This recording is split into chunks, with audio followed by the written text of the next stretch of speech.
Bismillahirrahmanirrahim. Assalamualaikum Sobat Jalan. Alhamdulillah, segala puji bagi Allah yang telah memberi kesempatan kepada kami untuk menunaikan ibadah haji. Sebelumnya, kami ingin meminta maaf. Tidak ada maksud sedikit pun untuk menyombongkan diri, melainkan hanya ingin berbagi cerita perjalanan kami sebagai kenangan, sekaligus semoga bisa menjadi manfaat bagi sobat jalan semuanya.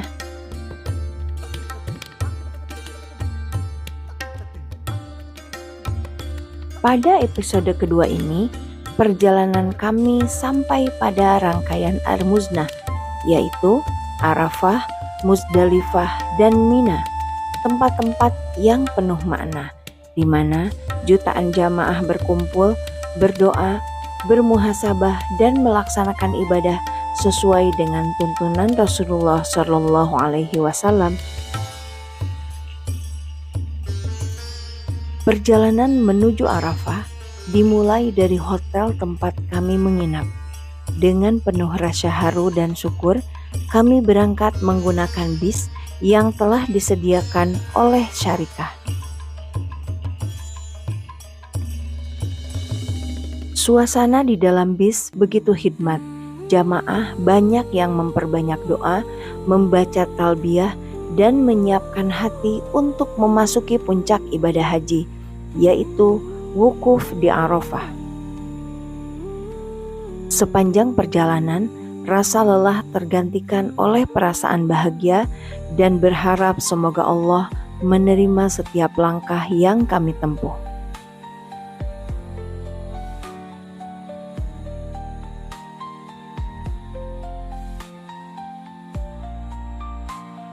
Ini adalah bangunan Jamarot yang kami lewati saat kami dalam perjalanan menuju ke Arafah.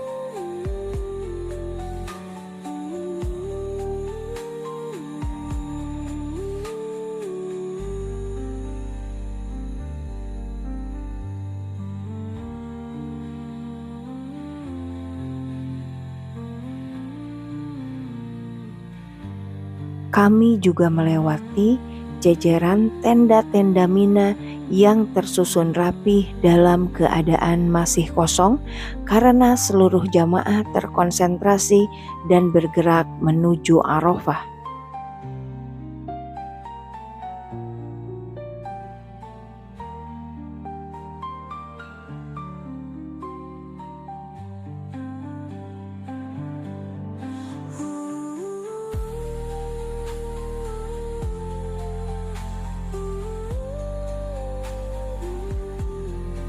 Dan bagian yang berkarpet merah di sebelah kanan kami ini adalah Muzdalifah.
Ini adalah tenda-tenda Arafah. yang akan kami tinggali. Sebelum sampai ke tenda Arafah, bis terlebih dahulu berputar-putar untuk mencari tenda mana yang akan kami tempati berdasarkan syarikah yang mengelola perjalanan kami.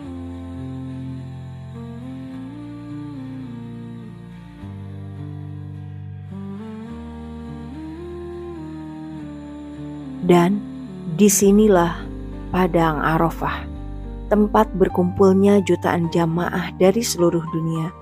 Wukuf di Padang Arafah adalah puncak ibadah haji, saat di mana doa-doa dipanjatkan dengan penuh harap dan linangan air mata. Rasulullah Shallallahu Alaihi Wasallam bersabda, "Al-Hajju Arafah." Haji itu adalah Arafah. Hari Arafah juga dikenal sebagai hari pengampunan dosa, kesempatan untuk kembali suci sebagaimana bayi yang baru dilahirkan. Di tempat inilah setiap jamaah merendahkan diri, memohon ampun, melangitkan doa-doa, dan berharap ridho Allah. Malam itu kami bermalam di Arafah, sebuah tempat yang menjadi puncak dari rangkaian ibadah haji. Inilah saat yang disebut wukuf di Arafah. Kami mengisi malam itu dengan memperbanyak zikir, istighfar, dan membaca Al-Quran serta berdoa dengan penuh kerendahan hati. Di Arafah inilah setiap doa seorang hamba sangat mustajab. Ampunan Allah terbuka luas dan malaikat-malaikat turun menyaksikan hamba-hamba yang mengangkat tangan memohon rahmat-Nya. Tata cara ibadah di Arafah ini sangat sederhana, yaitu berdiam diri hingga terbenam matahari pada saat tanggal 9 Zulhijjah, memperbanyak doa untuk diri sendiri dan keluarga serta seluruh kaum muslimin.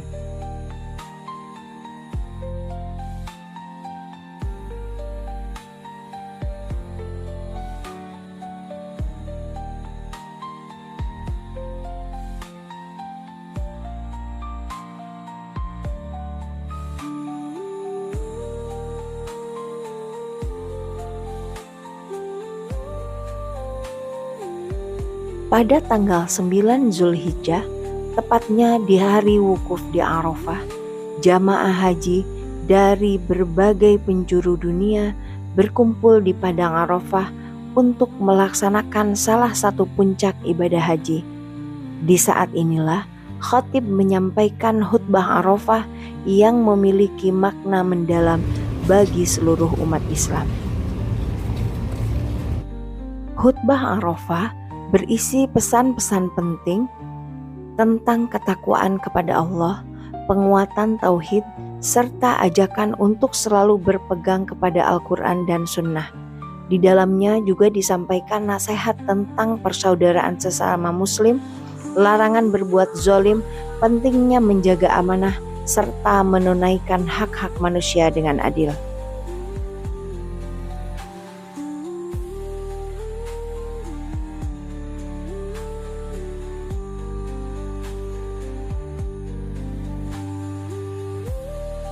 Khutbah ini mengingatkan kembali akan khutbah Rasulullah Shallallahu Alaihi Wasallam pada Haji Wada yang berisi pokok-pokok ajaran Islam dan menjadi wasiat agung beliau sebelum wafat. Setelah khutbah selesai, jamaah melaksanakan sholat berjamaah zuhur dan asar dengan cara dijamak qashar. Inilah momen yang penuh kehusuan di mana jutaan kaum muslimin dari berbagai bangsa, bahasa, dan warna kulit bersatu di tanah yang sama, hanya dengan satu tujuan, mengharap ampunan Allah dan meraih ridho-Nya. Pada puncak ibadah di Arafah ini, kami memilih untuk tidak banyak merekam. Pada saat itu, kami ingin lebih larut dalam suasana penuh kehusyuan, menundukkan hati, memperbanyak doa, dan merasakan nikmatnya bermunajat langsung kepada Allah. Selepas maghrib, kami bergerak menuju Muzdalifah.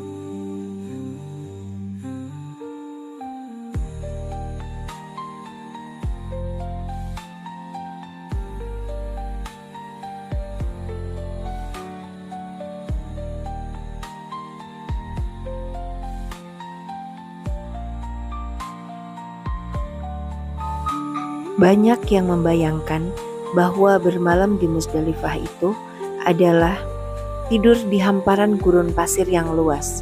Namun kenyataannya kami menginap di jalan besar yang memang sudah dipersiapkan untuk jamaah haji dari seluruh dunia. Inilah pengalaman yang sangat luar biasa, tidur beralaskan tikar atau sajadah di bawah langit terbuka tanpa tenda, tanpa kasur, hanya beralaskan bumi dan beratapkan langit. Semua jamaah sama tanpa membedakan derajat dan kedudukan. Benar-benar terasa makna persamaan dan kebersamaan dalam ibadah haji. Perjalanan dilakukan bersama rombongan dengan menggunakan bis. Mengikuti sunnah Rasulullah, di Muzdalifah ini kami bermalam sejenak, melaksanakan sholat maghrib dan isya yang dijamak, serta mengumpulkan batu-batu kecil untuk persiapan melontar jumroh di Mina. Inilah bagian dari rangkaian manasik haji yang penuh makna, mengajarkan kesabaran, kebersamaan, dan ketaatan.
Perjalanan dari Musdalifah ke Mina sebenarnya tidak terlalu jauh.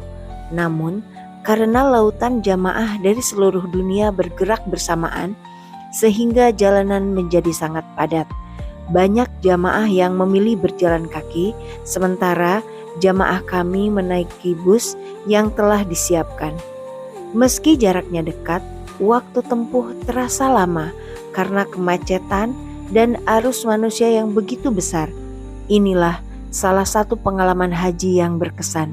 Bagaimana jutaan umat bergerak menuju satu tujuan yang sama demi menyempurnakan ibadah kepada Allah.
Setibanya di Mina, kami menjalani rangkaian ibadah yang merupakan inti dari manasik haji.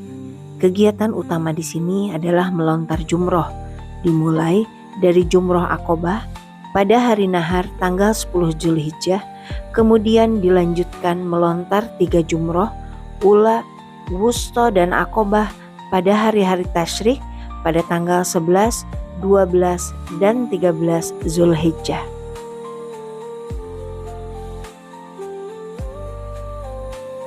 Selain itu, jamaah juga melaksanakan penyembelihan hewan atau hadyu dan melaksanakan tahalul dengan mencukur atau memotong rambut.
Pada hari kedua di Mina, saat perjalanan menuju Jamarot, kami juga membawa para lansia dengan didorong menggunakan kursi roda. Meski di tengah keramaian dan di tengah teriknya matahari, hati terasa ringan karena bisa membantu mereka untuk menyempurnakan ibadah haji mereka.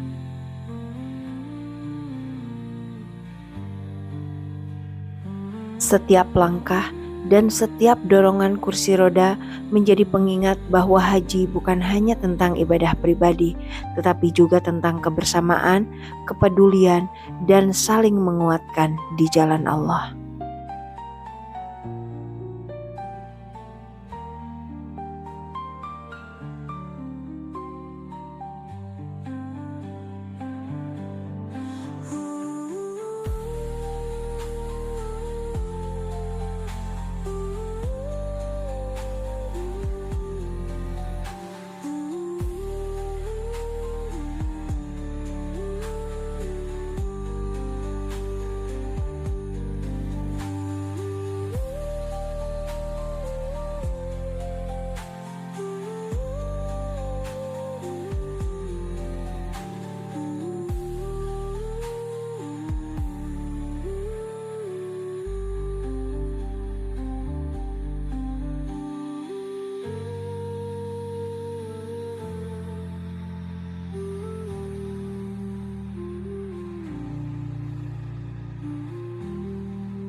Bila sebelumnya kami hanya mendorong 2 kursi roda, maka pada hari selanjutnya jumlahnya bertambah menjadi 7 kursi roda.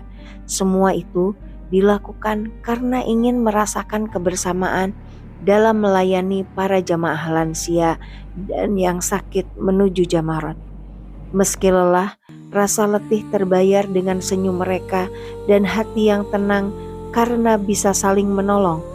Inilah indahnya haji. Setiap langkah penuh arti, setiap dorongan kursi roda menjadi bukti persaudaraan di jalan Allah.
Demikianlah rangkaian perjalanan Armuzna yang penuh makna, ujian, dan kebersamaan.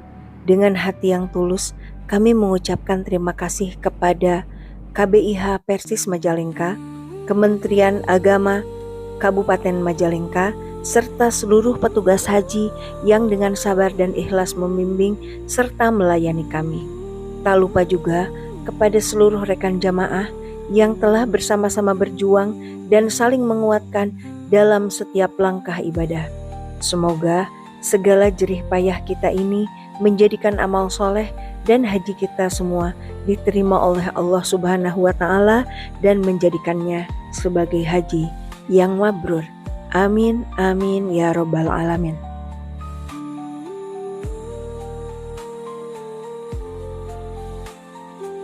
Terima kasih atas segala perhatian, mohon maaf atas segala kesalahan dan kekurangan. Kita akan kembali pada episode selanjutnya. Terima kasih. Assalamualaikum warahmatullahi wabarakatuh.